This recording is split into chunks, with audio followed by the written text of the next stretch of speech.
গত কিছুদিন আগে ইন্টারনেটে আপনারা সবাই দেখেছেন, বেশ ভাইরাল হয়েছে এটা। ভারতের ঝাড়খণ্ড এলাকা, সে এলাকায় তবরেজ নামক এক মুসলিম যুবককে কিছু হিন্দু যুবকেরা মিলে তাকে গাছের সাথে বেঁধে অনেক পিটিয়েছে। পিটানোর পরে বলে, তুই তো মুসলিম, তুই তো মুসলমান, তুই তো আল্লাহু আকবার বলিস, তুই তো নামাজ পড়িস, আজকে তুই বল জয় শ্রীরাম। নাউজুবিল্লাহ বললেন না? তুই আজকে জয় শ্রীরাম বল, আমাদের স্লোগান তুইও দে। ওই মুসলিম যুবক দিতে রাজি হচ্ছিল না।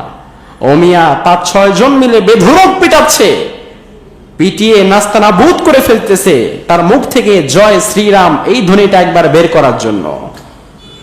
সে তখনও দিতে রাজি হচ্ছিল না। এক সময় অনেক পিটানো হলো, অনেক মেরে তখন তাকে আধামরা করে ফেলা হলো, তাকে ফেলে তার গলার মধ্যে পাড়া দেয়া হলো, জয় শ্রীরাম বল। সে না পেরে, কষ্ট সহ্য করতে না পেরে এক সময় বলে ফেললো জয় শ্রীরাম। এরপরও তাকে তারা বাঁচতে দিল না। জুলুম করতে করতে, মারতে মারতে একটা সময় তাকে দুনিয়া থেকে বিদায় করে দেয়া হলো। কি নৃশংসতা! আপনি ভারত থেকে আদর্শ গ্রহণ করবেন, ভারতের মতো নৃশংস কায়দায় মুসলমানদেরকে মারা দুনিয়ার আর কোথাও হচ্ছে না। ঠিক না বা ঠিক? ওখানে মুসলমান মরবে, আপনি এখানে তামসা দেখবেন। আপনি বলবেন, হুজুর ভারতে মরছে, আপনি এখানে কথা বলে কি লাভ? কথা বলে লাভ হচ্ছে, আমরা মাননীয় প্রধানমন্ত্রীর কাছ থেকে সারা বাংলাদেশ থেকে কথা বলে এই দাবি জানাবো, আপনি বাংলাদেশের প্রধানমন্ত্রী, আপনি মুসলমান, ভারতীয় যিনি আছে আপনার দেশে তাকে আপনি তলব করুন, হাই কমিশনার থেকে তলব করে তার কাছে আপনি লেটার পাঠান। আপনি মুসলমান, পাশের দেশ ভারত, প্রতিবেশী হিসাবে আপনারও কিছু দায়িত্ব আছে। আমার দেশের বিভিন্ন জায়গায় যেমন ভারতের হাই কমিশনাররা নাক গলায়, ভারতের এই মন্ত্রী সেই মন্ত্রী নাক গলায়, আর মুসলিম দেশ হিসাবে ওই দেশে যখন আমার মুসলমানদেরকে মারা হচ্ছে, পাশের দেশের মুসলমান রাষ্ট্রপ্রধান হিসাবে আপনি চিঠি লিখুন, বলুন এই হত্যার বিচার করতে, এই নৃশংসতা বন্ধ করে দিতে।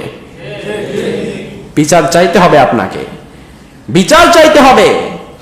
আমার ভাইয়েরা, এত নৃশংসতা দুনিয়ার অন্য কোথাও নাই। আমরা মুসলমান, জোর করে আমি একজন হিন্দু মানুষ, রামবাবু, তাকে যদি আমি জোর করে ধরে থাপড়া বলি, তুমি বলো আল্লাহু আকবার, তুমি বলো আলহামদুলিল্লাহ, তুমি বলো কালিমা, তুমি লা ইলাহা ইল্লাল্লাহ মুহাম্মাদুর রাসূলুল্লাহ পড়ো, তাহলে এই কাজটা যদি সে জোর করে আমার ভয়ে মার খেয়ে বলে, ওই লোকটা কি মুসলমান হইল?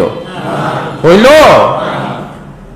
এই সাভারে বাস স্ট্যান্ডের সামনে একজন মুসলমান যুবক যদি আরেকজন হিন্দু যুবককে ধরে মারে আর বলে, তুই আল্লাহু আকবারের স্লোগান দে, আল্লাহু আকবার বল, আলহামদুলিল্লাহ বল, সুবহানাল্লাহ বল, এই কাজ যদি করে, তাহলে আমরা কোন মুসলমান ঈমানের দায়িত্ব নিয়ে মুসলমানের পক্ষে যাব না।